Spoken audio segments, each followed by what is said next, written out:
Hello, everybody. Hello, everybody. Hello, everybody. Welcome back. We're back for another episode. Why do we always start like that? Why do you always start like that? No, like I say, I do the whole thing, and you always like, Yeah, I'm waiting for you to cue the topics. I don't know what we're oh, gonna talk about. it's free for all. Any topic goes. That's what we're all about over here at the New Normal podcast. Okay, what topic is going today? It's more like, how was my day? How was your I, day? during school, like university, I forgot who said this, but then one of the person asked the other person, he was like, "How's it going?" And the other guy was like, "Oh, it's going." Yeah, that's what we say. It's going.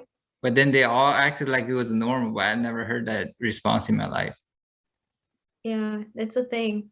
Yeah, I learned the things. So, yeah. anyways, today, may I continue? It looks like you're going to say something else. No, go ahead. All right. Today, we had a little father-daughter day, my dad and I.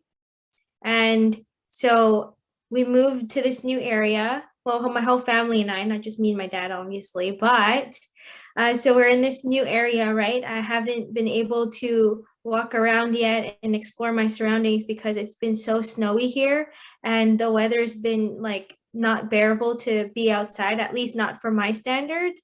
So we went out the night before. I've been trying to look for healthy places to eat at because I frequent downtown or the west side a lot. I know you know this because all I keep You, saying is, I'm going to go to this salad place. you mean you frequent McDonald's a lot? No, I don't. I also frequent McDonald's a lot. They're number one for a reason. If you haven't watched our mukbang yet, link is in the description below. Anyways, so there's this place nearby. It's a few blocks away. And I learned from you because I would always wonder whether or not like it'd be good place to go to, right? So I'm like, okay, whatever. I'm just gonna go. I need to explore my surroundings anyways. So my dad and I go to this like healthy, mindful, wholesome food place. And it's my first time there. And the lady asked me if it's my first time there. And I was like, yes, it's my first time here. I was like wondering, she's probably going to tell me something about the place because it's my first time there, but she just really didn't say much. And I'm like, okay, that's like no information to her. But anyways, I order like a few things to see if it would stack up against the places that I frequent in the like west side. And so I look at the prices and they're fairly competitive. Then I look at the size and I'm like, holy, this place is like normally thing it's like a smoothie like this big is like $8, right? And their smoothies is this big and it's $8. And I'm like, damn, that's a little expensive. Like I'm used to paying for smoothies and like healthy food that is like normally on the higher end side of things that are like to go. But this place, I'm like, oh, it's really pushing it like for a place like this. And I don't know if it's gonna be good. So anyways, we tried that place and it's all right. But now I totally appreciate being in the city more because like this is a city too, but this feels like a suburban place. And it's What just did your like dad think? my dad thought it was good. He was like, this is what healthy people eat, like I'm gonna go to the washroom really well today. I'm like, okay. Yes, you are, Dad. I'm glad that you like it. It's also expensive. So I'm glad that you like it even more because usually my dad doesn't like to eat stuff like that. Like we got a wrap, we got a grilled cheese thing with like it's a different kind of bread. So that's why it was like a little special. And then I had this smoothie. He didn't have a drink. So yeah, like Does I this can't, happen frequent? which does Like you and your dad going to a restaurant to eat? not, yes, but not like this, not a healthy place. Okay, so if you Usually it's ask like your a dad, Chinese place or like pho, like my dad's big on pho. oh, But if you say, "Oh, Dad, let's go out to eat," it's like a normal thing. Yeah. Okay.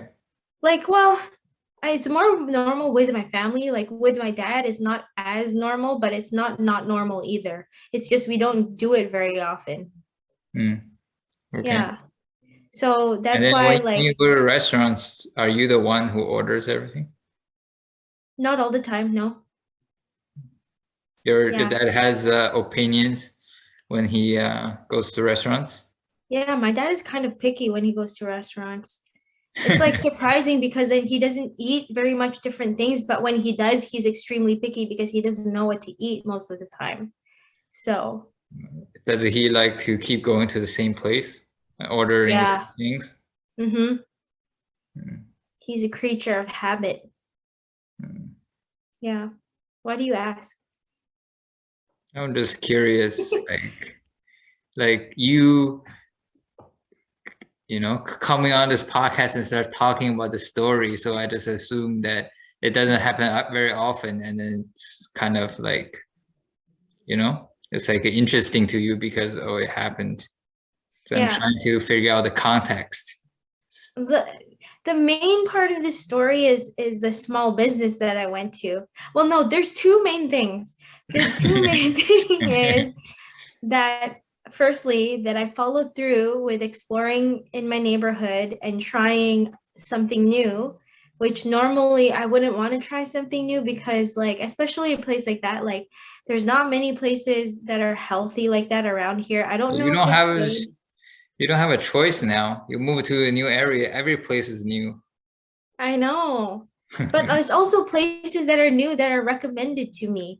Like my cousins live in this area too, and they're like, oh, go to this place, it's good. Go to this place. You know, there's this chicken place nearby that's good. There's a Korean barbecue place nearby that's good. Like sushi, blah, blah, blah. You know, like it's tried and true. They've done it already. But I haven't. And I haven't heard of this place. They haven't talked about this place. So I'm like, I'm going to take it upon myself to try something new. Is there places that your cousins recommended that you didn't like?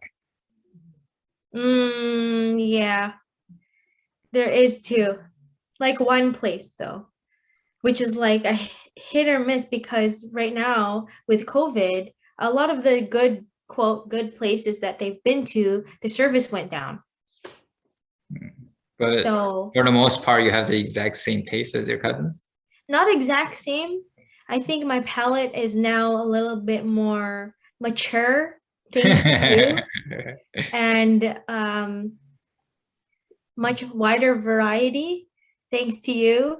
When you eat the sweet and sour sauce from McDonald's, you can taste the difference, the intricate difference. Yeah, I really can.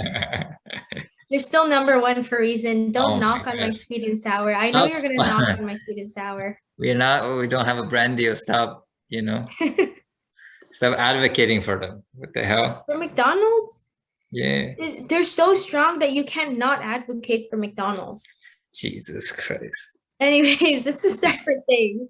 Yeah, so I'm glad that I tried something new and I wanted to share that experience because it took me so long to just even try something new or go out of my comfort zone and walking around my area. I know it's so silly because when we travel, not that we travel, but like when one travels, they go out and explore their surroundings and is like it's nothing because that's part of traveling, right? But I need to like accustom myself to that normal daily life here.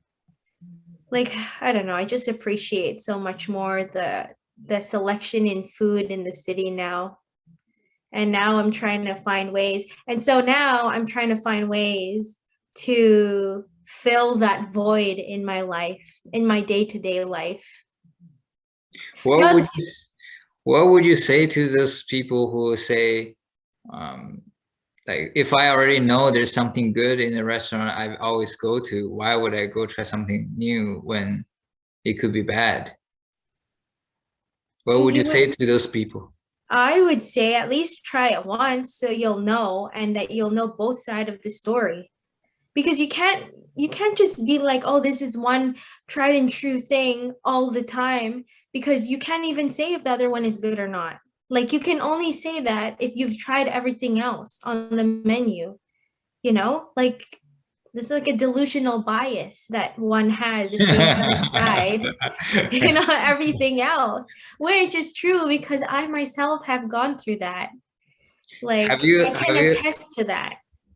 have you had the times where you didn't like the food, but then you were glad that you had that experience of going to that restaurant? Yeah, of course. And that's why I'm talking about this right now because I'm just like, well, I'm glad that I had a bad experience because it was also like one for the books, you know, that you go through it and then you figure out what you don't like or that you like, and then you figure out what you're looking for the next time you go somewhere. Like you just learn so much about yourself through that bad experience. Like even just turning through the wrong road and like going through like an area you haven't gone before. It's just like, whoa, like you really, you know, How how it's an often do you turn to experience. the wrong road? Sometimes I do, surprisingly. I know I'm the directions geographical person Oh, in okay. this relationship. Okay. So Okay. yeah. Okay. So yeah, I just think that it's good to try things new and Did not you to judge it too force much. did you force your dad to eat something new too? Yeah. I don't think he ate, like he doesn't eat wraps and stuff. And he's like, oh, this is like eating a whole salad. That's why he's like, oh, this is really healthy. I feel it in my body. I'm like, yeah, you should eat like this all the time. Because my dad always eats like something with meat. And he's like, there's no meat in this. It's like a portobello mushroom inside. I'm like, yeah, it's you're eating a mushroom. From the times you told me about you going to eat with your dad, every time you said he tried something new, he liked it. Yeah. So I don't know Because why he wouldn't want to try something new, because every time he tries something new, he has a good experience. He told me it took him yeah. to good noodles. He likes it. It takes him to Hapa. He likes it. Like everywhere you take him that's new, he likes it. Yeah. Mm. So that's why I'm surprised when he like says, no, I don't like that. Like I'm like, you haven't tried it yet. You don't know if it's new. So yeah, I'm trying to get my whole family on board with trying new things, and it's been working a lot recently, especially with moving, because like sometimes late at night when you have no other choices, it's like you're forced to try something new other than McDonald's, because McDonald's get old too, okay? They're number one for a reason, but they get old too for a reason. Like you can't have McDonald's every day. Guys, if you're having McDonald's every day, don't have McDonald's every day. It's not healthy. You have to have a salad. Like get like eat a leaf or something. Yeah. So If you don't try something new on your own terms, one day you're gonna be pushed by external environment to try something new. yeah, exactly. Like you're gonna have to try it eventually. Like Yeah, if you don't wanna, work remotely, now you're forced to. And if you don't wanna, I don't know, but yeah. that took a turn. No, not necessarily. I'm just saying like the world is always changing, and if you just try to stick to the same thing all the time, the environment might not always allow you to. Yeah. Yeah. Just like how the the how the world is working shifted to remote now, so you don't have a choice. Yeah. Instead It's of like like mhm. fighting against it, try so hard to go to the office all the time, like embrace it and like try it, figure it out how you can work with it. Yeah. I think that was like the main thing too, like trying to figure that out with working from home and working in the office. Like you're like, I'm that person. I don't want to go and like, I don't want to work from home. I don't know what that's like. I don't even like, I feel like I'm not working from home. Like, I feel like it's not work when I'm at home. I'm so used to going to an office and having that environment and interacting with my colleagues. But that's just the way it is. It ebbs and it flows. You give and you take. Like, It's that's what it fine. is. It's fine if you are the type of person who are more productive at the office, but then a lot of people go to the offices because they don't want to think about the alternative. Why did you go to the office? Because I went to the office yesterday. That's what I've been doing. Yeah. That's the worst part. If you tried everything, you try to work with it, and then you decided, okay, if I go to office, I'm more productive. So you set up things in a way that you go to the office, then smart. Yeah. That's one of the missions of the new normal. It's like trying to get people to stop making choices based on what you chose yesterday and force you like to look at all the options. And then eventually if you decide that, like that's still the option that's best for you, that's fine, choose it. Yeah. But then it doesn't hurt to look at all the options Yeah. It's instead of having being that control. stuck in the same mindset and just say, oh, like I do this is because I've been doing this for 30 years and it didn't, what the saying is don't fix it if it's not broken. Yeah. Yeah, but that's not like, you're not gonna upgrade it either then. Like Yeah. you're just waiting for it to become broken. So like why do you always think of things like how did you get to a point where you always think of things so forwardly or innovatively? Like you're always challenging everything. You're not always just challenging me, but like everything around you. How are you like that? Or when I was a kid, I didn't want anything to change. I didn't want nobody to challenge me. I always wanted to do things my way. I'm like, stop bothering me. I just want to do it, my way.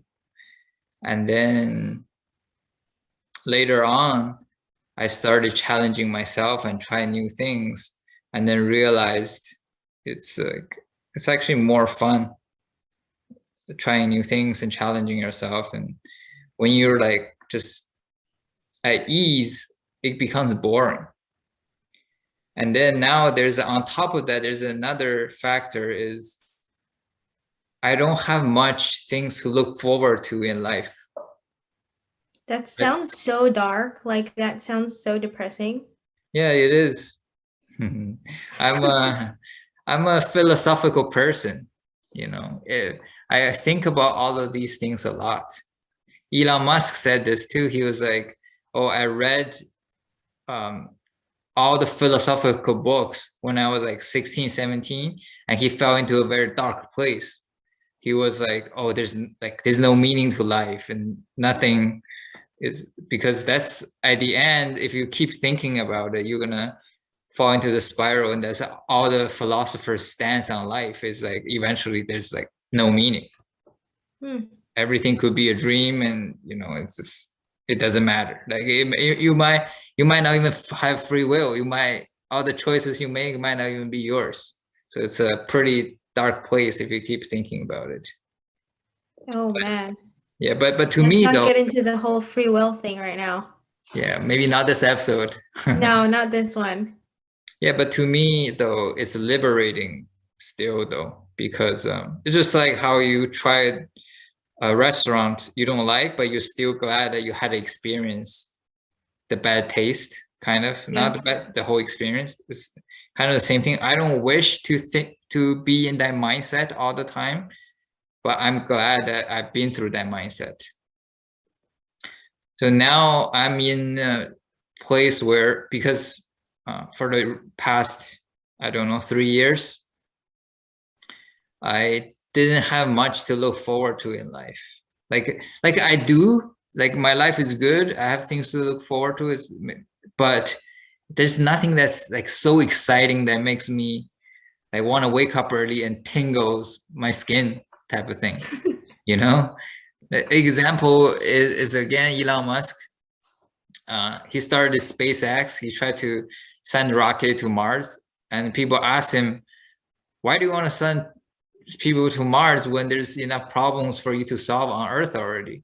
And he said, "Yeah, but life can't just be about solving problems. There's got to be something that you can look forward to and get excited about." And Hmm. I didn't have that. Most of my life has been about solving problems. like, oh, I don't have a degree, how can I get a degree? Oh, I don't like doing homework, how can I pass the course without doing homework? Now I don't have money, how can I make money?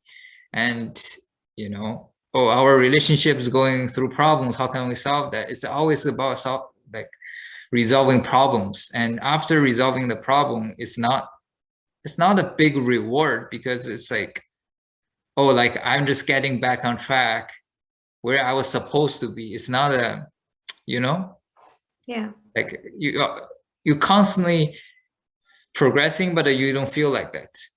You just feel like you're catching up to where you're supposed to be, because you're constantly solving problems that's stopping you from where you're going.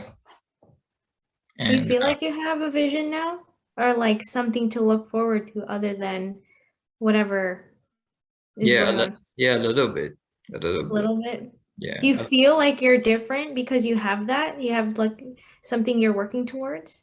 Yes, 100%, 100%. I recommend everybody to have it. Okay, how do people figure it out? Or how do people get out of the mindset you're in? What if they're philosophers too and they're just like, you know, there's no free will? Cries in the corner. I would never tell other people to not be philosophers. To me, that's one of the most fun thing in life, is like Yo, intellectual. that really messes with my head though. That really messes with me. Like when we were having this conversation before, like maybe we're talking about it in a different episode about like what we actually talk about. That really messes me up. Like not gonna lie, like Yeah, but nervous laugh. but afterwards, aren't you glad that you went through it?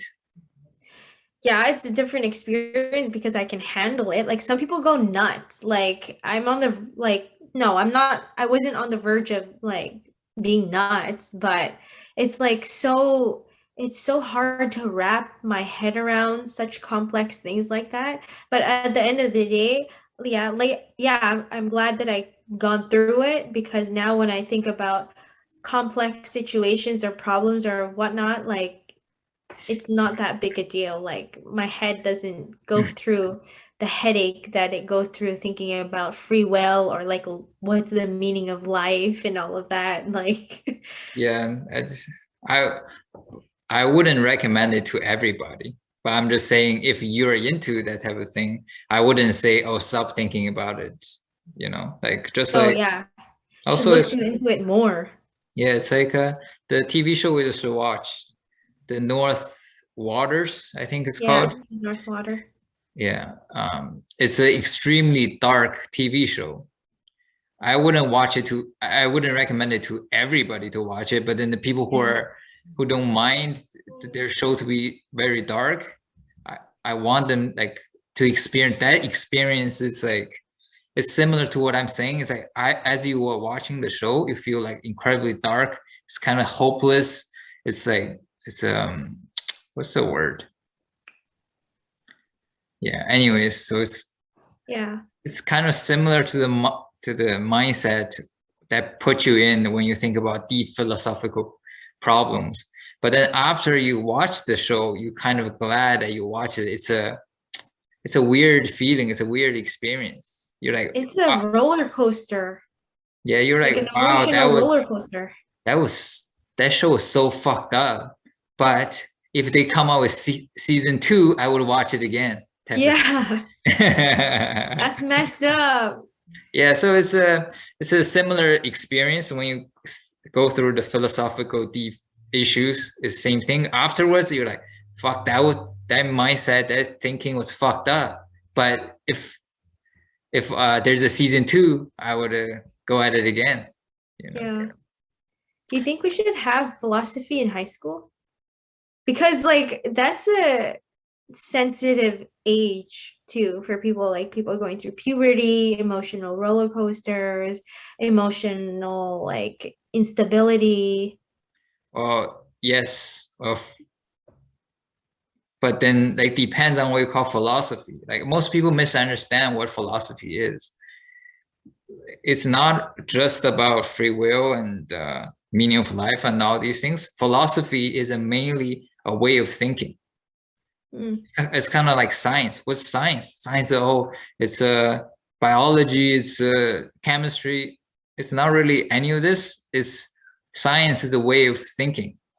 It's you experiment and you observe and you reflect and you keep like, you know, repeating the process and you get to know the universe better, kind of. Hmm.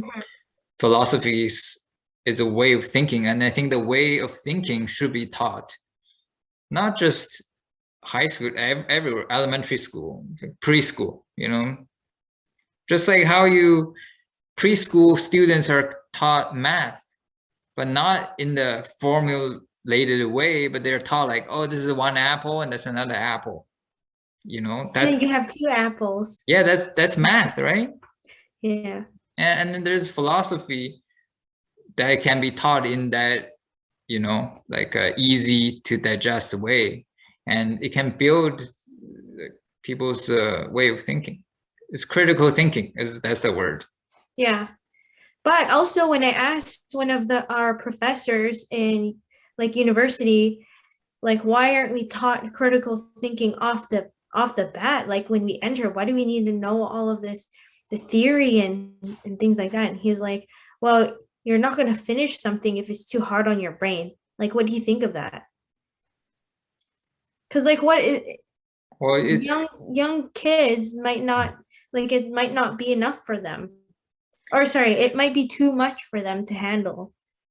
I don't think so.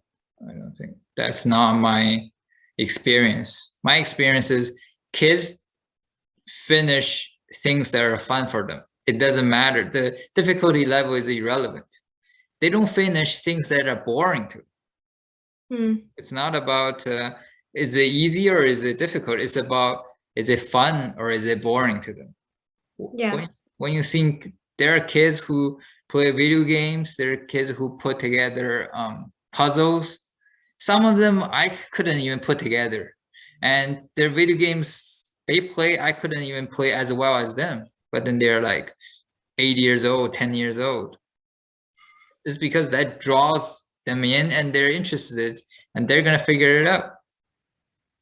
So it's like you, and I think everybody has this experience. Think back on when you were 7 or 10 or 12, when you just sit in the classroom and being taught those dry, you know, math and Shakespeare's. Like how much do you remember today? How much did you really learn? I'm a big advocate of being taught how to think rather than what to think. Yeah. And the He- kids, not only just kids, but everybody from school in every level today is people are being taught what to think. And I think that's a huge problem. In the future, this is part of my vision. If the new normal can get really, really big, I might start a school. But yeah, a school, yeah. like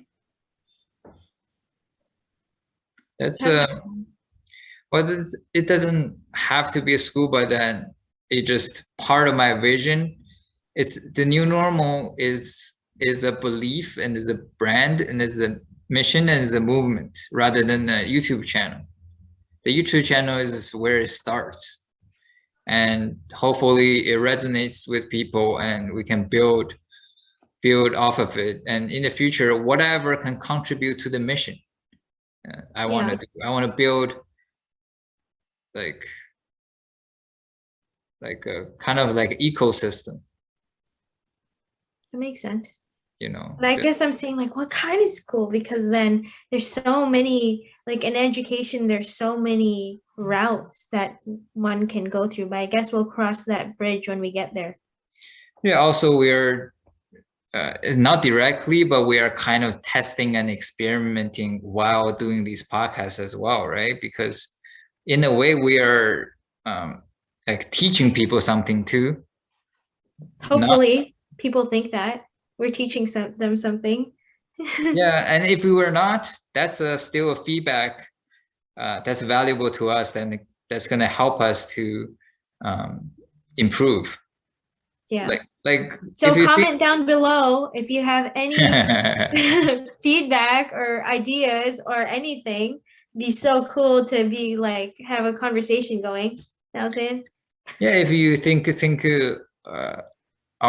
our podcast as a 1 hour lecture that you're trying to get value out of, and after an hour, then we like, we kind of see, oh, people are not resonating, and people like this, people don't like that. We're constantly like evolving and changing and taking feedback rather than, high school's education has been the same for the past 100 years. They're still teaching the same thing in the same way, but we are Yeah. constantly like trying new things and seeing what resonate with people.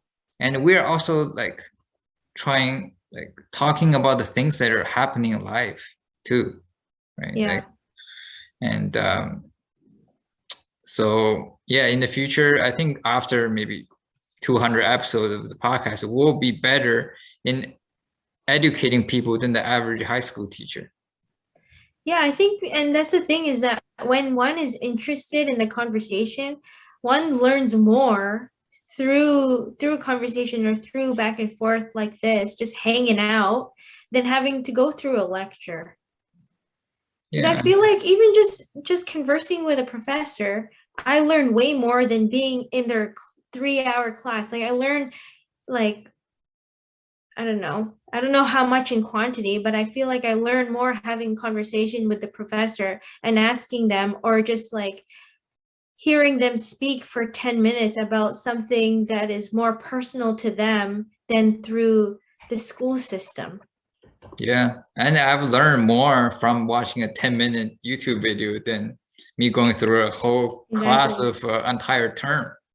Yeah. And um, imagine if someone could figure out a way to scale the value of a YouTube video can give you, but then scale into like a school setting type of thing. Mm-hmm. Like instead of, oh, me just ran into a random valuable YouTube video for 10 minutes, how can I replicate that over and over, and also specific to different kids? That Yeah. doesn't necessarily have to be kids, but by school, I mean education. It could be to adults too, right? But do you also think that there should be, or there is a line between education and business and or profit and not for profit? There's a line. Yeah, because that's why like education is, well, It's for profit. education is for profit. Yeah. Mm, is that an actual thing, or isn't it a thing run through the government? Or It's no, there's two, right? Like, so there's the normal like education system that you go through, that's standard. But like if you really want to dive deep into a topic, then you go to like a more extensive learning course but I that's don't know. for profit, that's run for profit. If you talk to someone who went to universities 20 years ago or something, and you ask them how much their what do you call it, tuition? Yeah. Yeah, how much their tuition is, it will surprise you how cheap it was. Mm. And I forgot the stats, but then I think it was like past 100 years, the tuition at universities went up like 100,000% or something. But then the level of education stayed the same. The majority of the fee went to administration department. Mm. So Yeah. they just keep on hiring more and more people to process different types of paperwork. And while the teachers are protesting, are going on strike, saying they're not getting paid enough, but all the students are going into heavier and heavier student loans, student debt, because they have to pay more and more. Then Yeah. it is for profit. It's maybe it just depends on where the profit went. But Well, I hear like it goes through research and development, labs, textbooks. Textbooks are so expensive. Yeah, Like, textbooks are useless. I don't know why they keep. Yeah, I don't want to complain too much about the school system. be busy on building a new one instead. Yeah, but the point is, I think for profit is made out to be something like bad nowadays. But I think for profit is a better vehicle to do good than non-profit. How did you come to that conclusion? Just look at all the examples around you. I mean, everything you like, all the good things you can think of who did it, you know? Just they're all done by for-profit companies. Cars, phones, clothes, you know, I don't know, anything like YouTube too. Think back on when YouTube wasn't for profit. It was fun, but you know, it's just goofy, you know, people making weird videos. Yeah. But now it's for profit. Look at how much more like talent come on YouTube and make informational, legit professional videos. Yeah. You know, profit in the right hands can maximize value. They keep on rolling. An example I can give Is is Elon Musk? Mr. Beast. I Oh, don't know okay. if people know him or not from YouTube. He started with his cell phone in his room and he made a little money. So he bought a camera and then he made a little more money. He bought, you know, a microphone. Keyboard. Yeah, he keeps on making more and more money and he keeps on reinvesting in himself. And I think 2 years ago, he planted 1,000,000 trees. And this year, he's planning to take 1,000,000 pounds of trash out of the ocean. And all of that was possible because he was able to profit off the value he creates and then keep reinvesting in himself. And that's the model I'm trying to go after. I'm trying to start with whatever I have, make a little bit of money and reinvest in myself and make better videos and then make more and then keep on rolling. And Mr. Beast's goal is to make the best, the most grand, you know, videos and most entertaining videos. And through charity, he wants to do good. He wants to plant trees and take out trash out of the ocean. Whereas me, my end goal is to create an ecosystem that's gonna crank out more and more people with the belief of the new normal, whatever that is. That could be the school, that could be a YouTube channel, that could be a media, that could be news, that could be hospital, you know, whatever it is that's needed at that time. But then that's like a far out vision that's everything has to go right and then, you know, in 50 years or something. Yeah. But that's something that tickles my skin, that tickle my pickle, you know. God. Sounds so wrong. That's what gets you up early in the morning. Yeah, Like literally 4 that's a.m. something that makes me excited and look forward to. And going back to your original question, Yeah.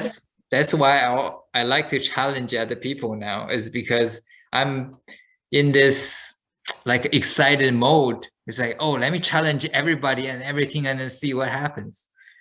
The me before wouldn't have cared. Yeah. The me before didn't have this vision, this future I was trying to look forward to. I would The just you like, before could even care less to open the door for the other person behind you. Let me tell you that. I still don't, but it's a You different story. you do Yeah. though now. Oh, wait, never mind. It's because I'm your girlfriend. That's why you open the door for me now. Opening the door is the old normal.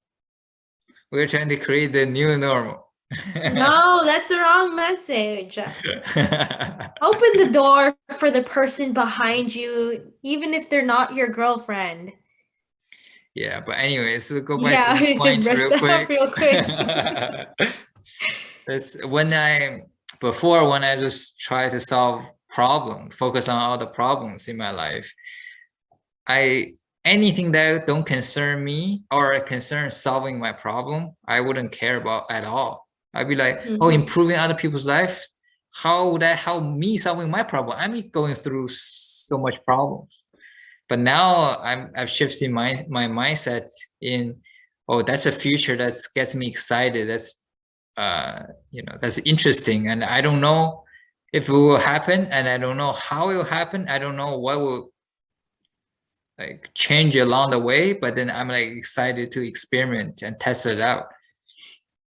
And that's why now I like to challenge everybody and everything as much as I can. It's, Why did you change again?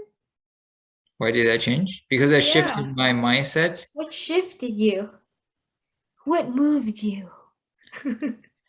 Um, What got to your soul? well, there's a lot of things, but then the main thing, I guess, is uh, I have solved most of my problems in my life. And then I was like, whoa, I started being mildly depressed, I guess. Um, it's like, Not clinically diagnosed. no, no, like, it's kind of like a midlife crisis type of thing, I guess. I don't know. I Okay, don't know. that's a better explanation, description. Yeah, it just, I felt I lost all the motivation to do anything. And I don't know why I would do anything unless there's a problem that needs to be solved. But there's no obvious big problems that needs to be solved anymore. What there's always a problem in the world. Like people say there's a problem with the trash. That's why Mr. Beast is, doing something about it with the million tons or however much he's going to take out of the ocean. There's global warming, Yeah, climate change, like shit like that. yeah. But what I'm saying though is before I was focusing on my own problems. Like, um, like fuck, I can't, pass this course. Like it's a pressing issue on like it's like if you have Yeah. something. Fuck, I can't get my teammate to do her part of the project. We're not gonna mention that. We're the new normal. We're past that, okay? I'm the new normal. I've been past that. I do my work. Yeah, it would be like you are hungry, okay? And Yeah, I'm all hungry. all you can think of is, oh, where like how where I can I find the food to eat? And Yeah. then but you look for the food for 20 years. Finally you get to eat, and afterwards the thing that you've been looking for all your life is gone. That you accomplished get that goal. Now what? Then you become lost. You're like, oh, all I have been in my whole life is hungry. All I wanted to do is to make this hunger go away. I never thought about like there's a life after, hunger. So Yeah. now the hunger went away. What do I do? What do I look forward to? What do I want to? Every day I wake up because I got to look for food. But now I don't need to look for food anymore. What do I wake up for? Mm-hmm. So that's one of the drivers. And another driver is, well, I guess in seeking of the solution, I watch a bunch of YouTube videos. And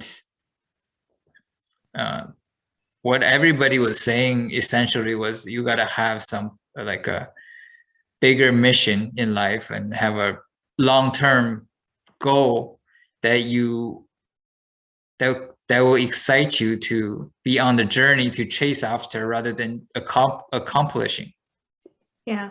And I think you can speak to this too, is that whenever you have a short-term goal that you're gonna accomplish, you make it out to be so important, so grand, but then after you achieve it, it always is not as fulfilling as you thought. Like graduation from university, like making certain amount of money or like, you know, anything like that. Yeah. I think it's just like it doesn't change anything. I think that like people think like if you achieve something like getting my degree or like getting a job that makes X amount or you know I don't know, something materialistic like that, being this level in one's job or career or any of this stuff. It's like it doesn't change anything. Like, or at least to me, like some people that's what they go for. Like, I am this title now. I have this amount of material to acquire, or whatever. Like whether it be uh like it's like the societal things that we think matter, but it doesn't matter as much. Like I don't feel any different, or like me moving, or like I just literally don't feel any different. It didn't make that much of an impact on my life. So now I can see my peers who have big corporate jobs, do all this stuff, make X amount, live in X location. But at the end of the day, I still hear them say like they're not happy. And I'm like, what? This is all you've ever wanted type of thing. And it's like now they're trying to cut back and like find their inner self or things that they haven't faced before within. So I'm grateful that I don't have that in extreme of an experience, that I just um that I face those things now. I don't know if I even answer that question or like if that's related, but Yes. So it's those things will make you feel good, but those things are all temporary. yeah, exactly. They don't last forever. If you bought a big house in your life, you know, you'll be happy for a couple years, but then on the third year, you'll start looking at bigger houses and thinking your house is not good enough. You know, like it's like all of this short-term goals and you know, this materialistic things will satisfy you for a very temporary short period of time. Yeah. Uh, so, so if you want to have a fulfilling year, have those goals.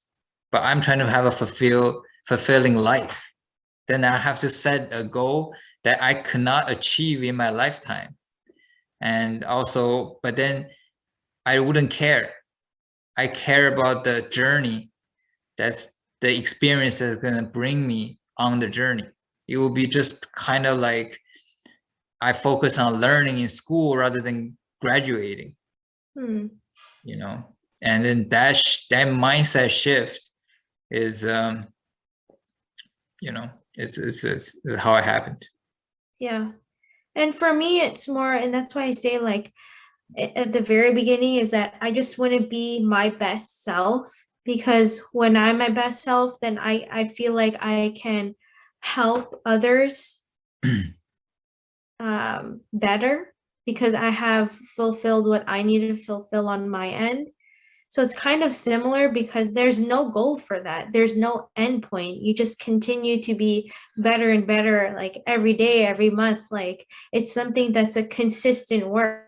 It's nothing that is like, okay, I'm done my masterpiece now type of thing. It's like this working on yourself or working towards something so grand like that is like almost impossible maybe, but it's something to look forward to.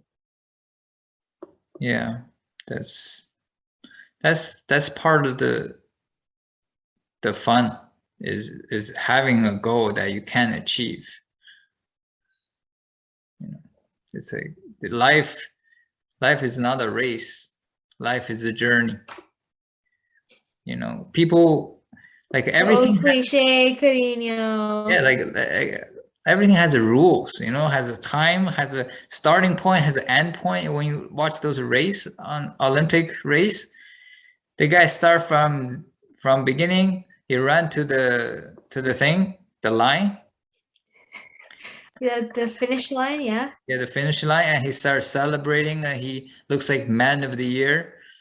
But what people don't think about is after the TV turn off, his life still goes on. You know, you just Yeah. remember him as the Olympian, the fastest man in the world forever. For like past 100 years, you think that man is the fastest man in the world, but then he still gotta go off camera and still live his life. And that's how I think about, all those short-term goals of, getting money, graduating, getting a degree, getting a like position, and all of those things. It's like the finish line. But then after you graduate, you still go off camera. It's still there's another 90 years to live. Yeah.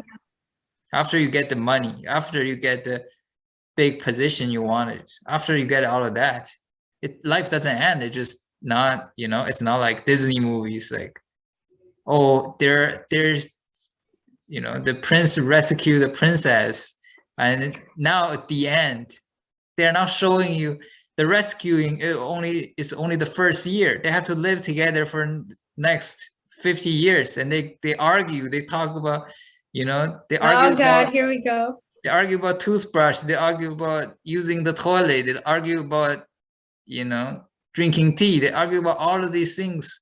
They argue about using Wi-Fi too much. They, they, Data on the phone, yeah. yeah, all of these things people are not, thinking about, and I think people put too much attention and like chasing into that 1 hour of highlight in a person's life rather than focusing on the other 90 years. Yeah. Anyways. Yeah, although I do understand in some ways, because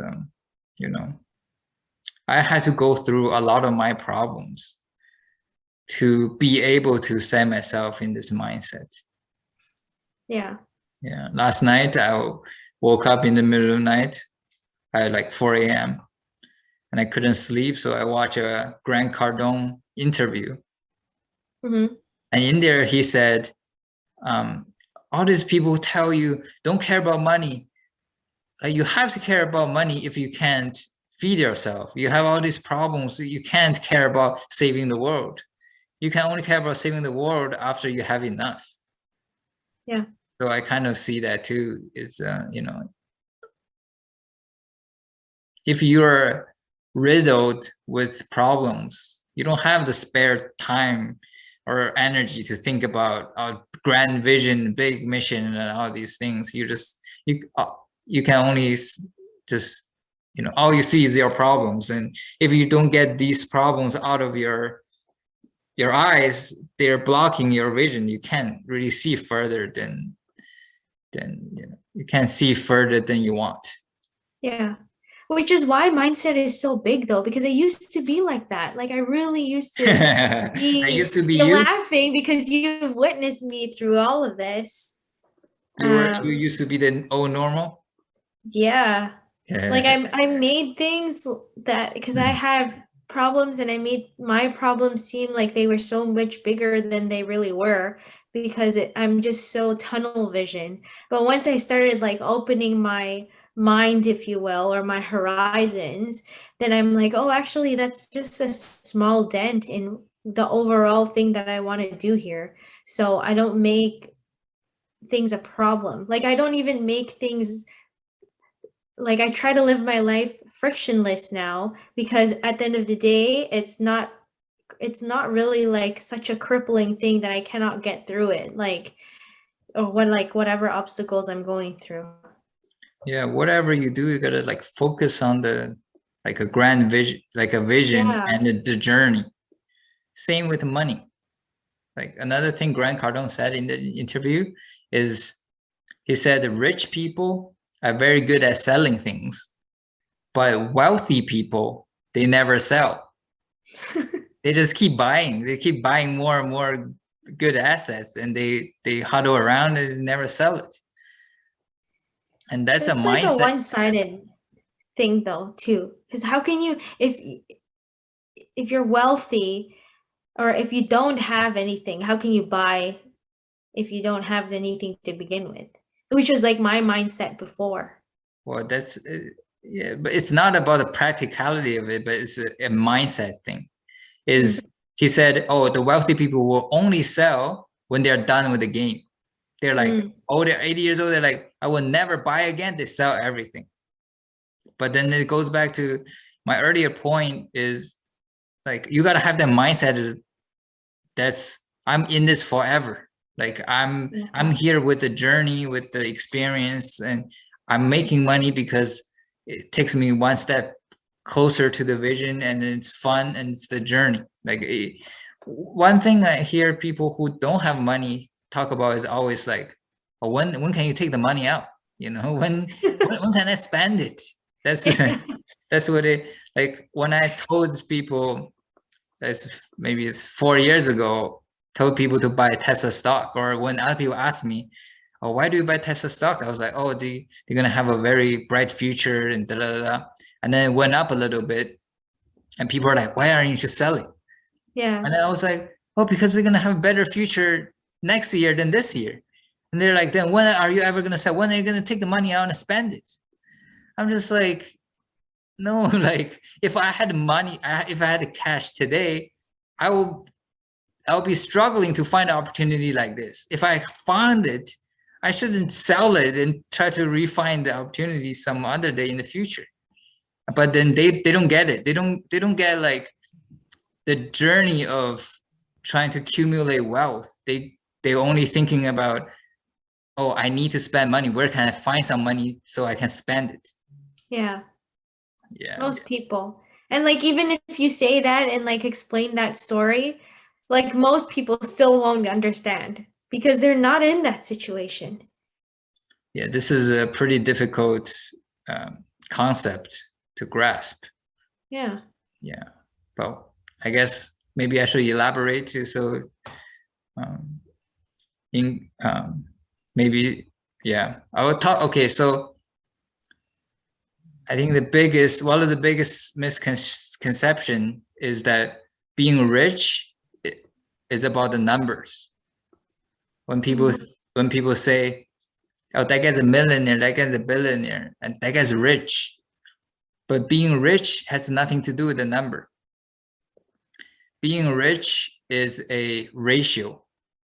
It's a ratio between what you have versus what you need. If you calculate how much you're going to make for the rest of your life, let's say you make 50K a year, and you calculate at a certain point, it's going to stop. You don't know what that point is, but then you can kind of estimate, you know, either you get fired, that 50K will stop, or you retire, the 50K will stop. But then you just calculate whatever you think it is, all of their income together, and then you compare it to how much you need. Like, oh, I need this much to buy clothes, to buy a car, to buy a house, whatever you need. One day, when whatever you're gonna have goes over what you're gonna need, you're rich.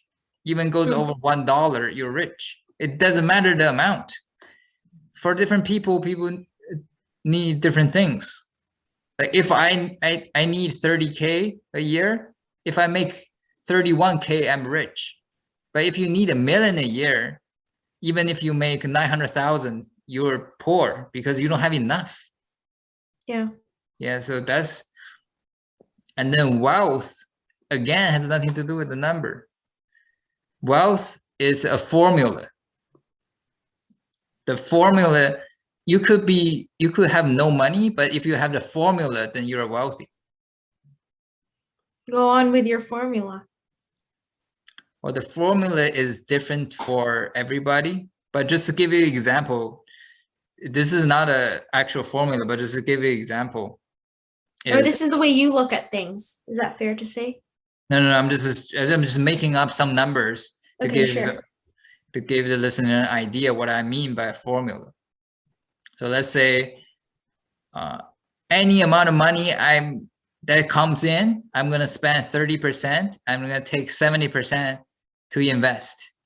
And then the 70% I invest, I have to look for an investment that's gonna give me 10% return at least. And then if I make any return from the investment, I'm gonna take at least half of that and reinvest it. Like that's a simple formula. It has nothing to do. I could start with even debt. I can have negative 200,000 in my bank, or I have zero, or I have a million. As long as I have that formula, every financial decision I have, I filter through that formula. If the formula is good, you will never need money again in your life. And that's the difference between wealth and being rich. Being rich Why is is that so complex to me? Like, why do I not understand it the way you explained it? Like, I feel like this is a whole class. Like, say what? okay. Let me simplify it for you. I thought that was simplifying it. Yeah, well, that's a simplified example for formula. Okay. But the simple way I can explain to you is rich is having more than you need. And Okay. being wealthy is having a system that keeps on generating wealth. Great. I understood that. Crystal clear, pat down, high five, we got it. Yeah, so being wealthy is having a formula that whatever decision you have, it's kind of like a decision criteria. Whatever decision you have that revolves around money, you filter through that decision criteria.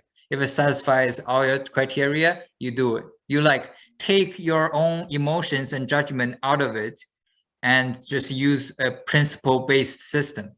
And every decision you have, filter it through the system.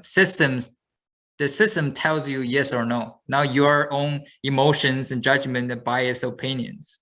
It's so difficult. I'm trying to do that right now with not trying to spend on like clothes or anything that I really don't need. But it's just cute, you know, like I go online, oh, this is on sale. Oh, you know, we made too much at Lululemon. Great. I can take that if you made too much, you know. Yeah, It's so hard. that's a broke mindset. Yeah. I don't want no broke ass. Yeah, I guess a simple way, like I can explain it, is having a budget. I think that's the simplest way. Yeah.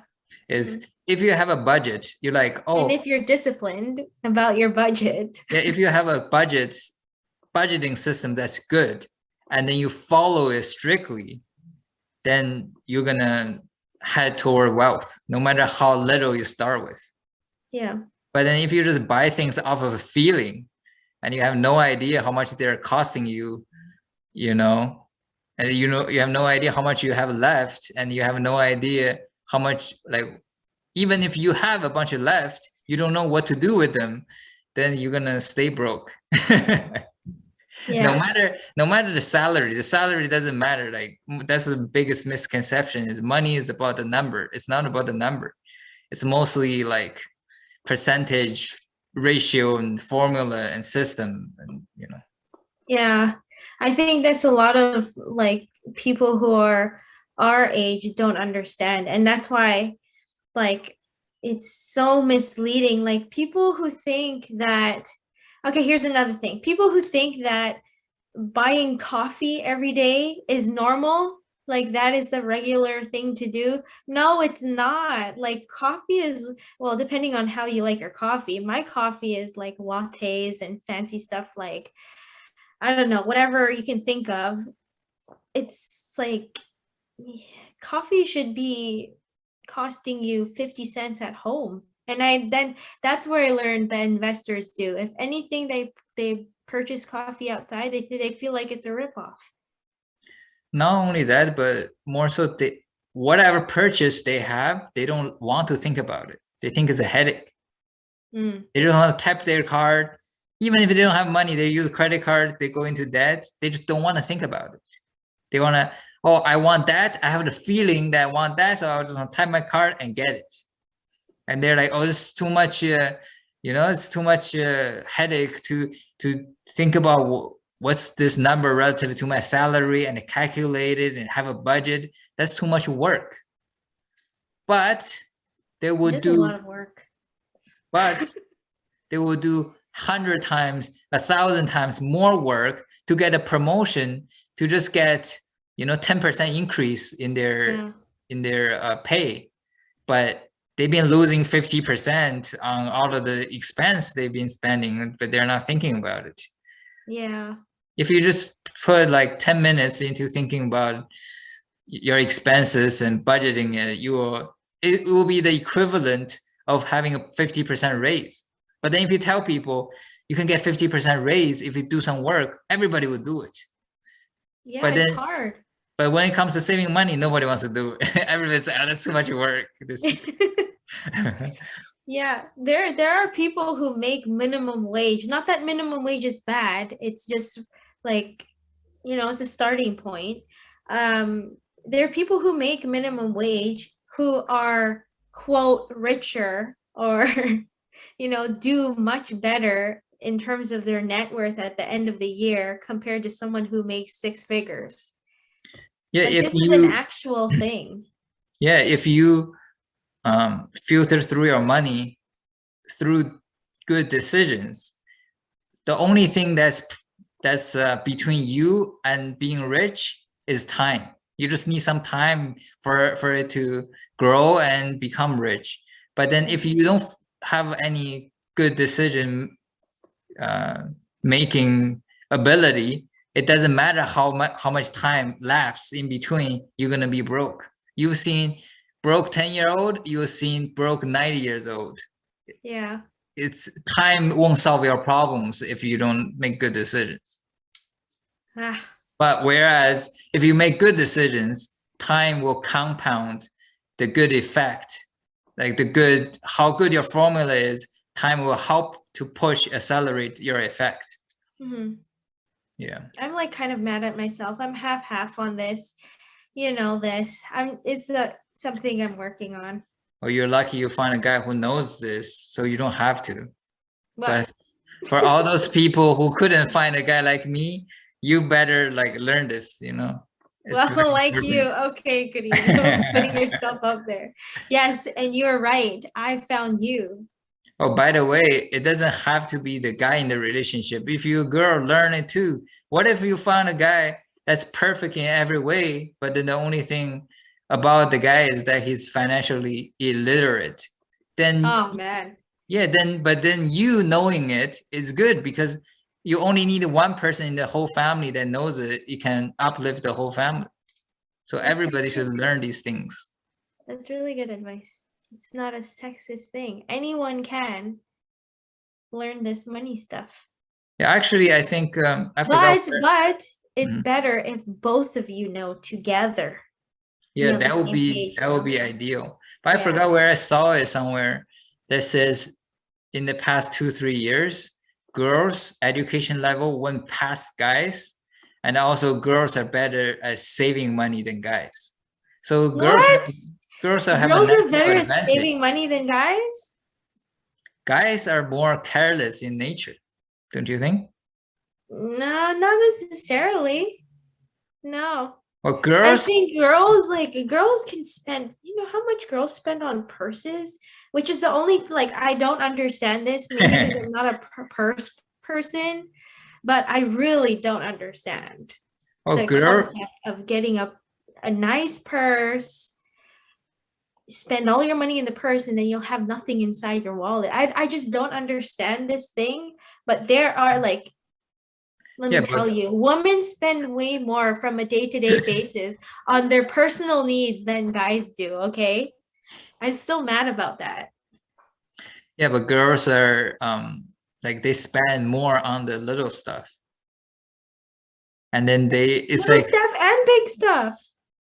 Not as much. Like when guys are into cars, for example, then they just go crazy with it, and there's no reason in it. I'm so glad you're not like that, Carino. Yeah, I just don't like to spend money, period. Okay, I'm glad you're saying that. I didn't say anything. That came out from you. Because every dollar I spent is every dollar I'm taking away from my mission to help you, the new normal nurse. New normalers, the tubers. Yeah, that don't sound too good. We're gonna work together in the future to come up with a better name, but but you know what I mean. Yeah. Yeah, I'm not like there's YouTubers that I enjoy very much that do investing. They set up a fund, but the way they set up their fund is they want to invest all the money, and then whatever the fee they generate, they donate at least 50% of it to charity. So That's then, sick. when they are now making enough money, or they didn't do a good job making money, they feel bad because they feel like they are taking away from the charity rather than it's their money. Yeah. That's kind of how I look at my money. I envision my money grown into a crazy amount already in 50 years.